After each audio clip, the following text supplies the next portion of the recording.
আকাশবাণী আগরতলা স্থানীয় সংবাদ পড়ছি সুমিতা বণিক। সারা দেশে গতকাল যথাযোগ্য মর্যাদায় ৮০তম স্বাধীনতা দিবস উদযাপন করা হয়। প্রধানমন্ত্রী নরেন্দ্র মোদী দিল্লির ঐতিহাসিক লালকেল্লায় জাতীয় পতাকা উত্তোলন করেন। প্রথমবারের মতো লালকেল্লায় গতকাল জাতীয় সঙ্গীত বন্দে মাতরম পরিবেশন করা হয়। জাতির উদ্দেশ্যে ভাষণ দিতে গিয়ে প্রধানমন্ত্রী বলেছেন, গত ১২ বছরে দেশের কোটি কোটি নাগরিক তাঁদের দৃঢ় সংকল্প ও নিষ্ঠার মাধ্যমে দেশকে নতুন উচ্চতায় নিয়ে যাওয়ার জন্য সম্ভাব্য সব রকম প্রচেষ্টা করেছেন। এর ফলে ২৫ কোটি মানুষ দারিদ্র্যসীমা থেকে বেরিয়ে এসেছেন। ভারত এখন বিশ্বের একটি প্রধান এবং দ্রুততম বর্ধনশীল অর্থনীতি হিসেবে আবির্ভূত হয়েছে।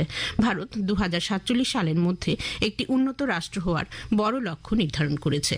স্বাধীনতা দিবসের ভাষণে দেশের যুব সমাজের জন্য বিনামূল্যে অনলাইন কোচিংয়ের ঘোষণা করলেন প্রধানমন্ত্রী নরেন্দ্র মোদী। তরুণ তরুণীদের প্রতিযোগিতামূলক পরীক্ষা ও উচ্চশিক্ষার প্রস্তুতিতে আরও সুযোগ করে দিতেই এই উদ্যোগ বলে জানান তিনি।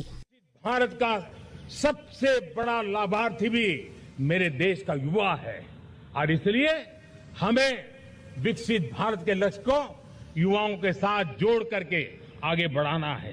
युवाओं हमारी सर्वोच्च प्राथमिकता के साथ हमें आगे बढ़ना है। पिछले 10-12 साल में उस दिशा में बहुत कुछ हुआ है। स्टार्टअप इंडिया अभियान आज पूरे देश में 2.5 लाख से ज्यादा रजिस्टर्ड स्टार्टअप बन गए। देश के नौजवान खुद तो काम कर रहे हैं, अनेकों को रोजगार दे रहे हैं। শ্রী মোদী আরও বলেন, সরকার আগামীতে একটি প্রাণবন্ত নাগরিক সুরক্ষা বা সিভিল ডিফেন্স নেটওয়ার্ক গড়ে তুলবে।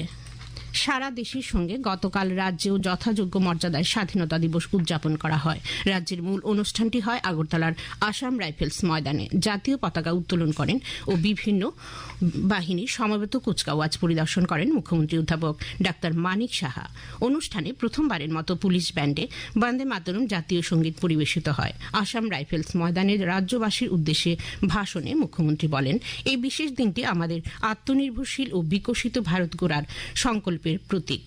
প্রধানমন্ত্রী নরেন্দ্র মোদীর নেতৃত্বে গত ১২ বছরে দেশে আর্থসামাজিক ক্ষেত্রে উল্লেখযোগ্য উন্নতি হয়েছে। মুখ্যমন্ত্রী আরও বলেন, প্রধানমন্ত্রী সবকা সাথ সবকা বিশ্বাস ও সবকা প্রয়াস এই মূল মন্ত্রকে পাথেয় করে দেশ এক নতুন আশা আকাঙ্ক্ষার ভারত হিসাবে এগিয়ে চলছে। রাজ্য সরকার ত্রিপুরার প্রায় ৪০ লক্ষ মানুষের জন্য অর্থনৈতিক সুযোগ সৃষ্টি এবং তাদের জীবনযাত্রার মনোন্নয়নে বিশেষ গুরুত্ব আরোপ করেছে। মাত্র ৬ বছরের মধ্যে আমরা রাজ্যের জিডিপি দ্বিগুণ করতে সক্ষম হয়েছি। একই সঙ্গে বর্তমানে ত্রিপুরার মাথাপিছু গড় আয় দেশের মাথাপিছু আয়ের সমপর্যায়ে পৌঁছেছে। ত্রিপুরাই একমাত্র রাজ্য যেখানে রাজ্য প্রশাসনের সর্বোচ্চ স্তর থেকে পঞ্চায়েত স্তর পর্যন্ত সফলভাবে ই অফিস ব্যবস্থাপনা চালু করা হয়েছে। দেশের ৮০তম স্বাধীনতা দিবস উদযাপন উপলক্ষে রাজ্যপাল ইন্দ্রসেনা রেড্ডি নালু গতকাল আগরতলায় মহাত্মা গান্ধীর মূর্তিতে, গান্ধী বেদিতে এবং অ্যালবার্ট এক্কা পার্কের শহীদ বেদিতে পুষ্পার্ঘ অর্পণ করে শ্রদ্ধা জানান। রাজ্যপাল প্রধানমন্ত্রী নরেন্দ্র মোদীর দূরদর্শী ভাবনায় বিকশিত ভারত গড়ে তোলার লক্ষ্যে গৃহীত বিভিন্ন উদ্যোগে সক্রিয়ভাবে অবদান রাখতে তরুণ প্রজন্মের প্রতি আহ্বান জানান।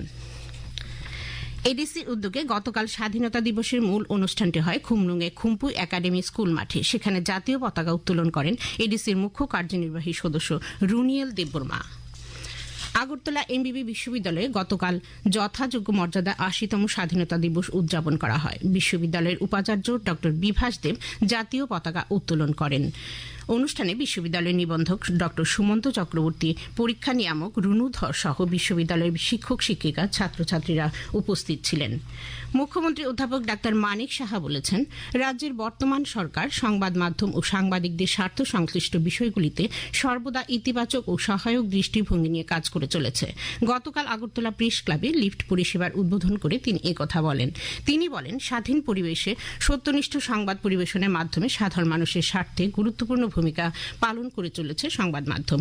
অনুষ্ঠানে উপস্থিত ছিলেন আগরতলা প্রেস ক্লাবের সভাপতি প্রণব সরকার, সম্পাদক রমাকান্ত দে সহ অন্যান্যরা।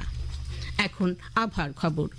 আজ দুপুর পর্যন্ত আবহাওয়ার পূর্বাভাসে জানানো হয়েছে আকাশ সাধারণত মেঘলা থাকবে, বজ্রবিদ্যুৎ সহ হালকা থেকে মাঝারি ধরনের বৃষ্টিপাতের সম্ভাবনা রয়েছে।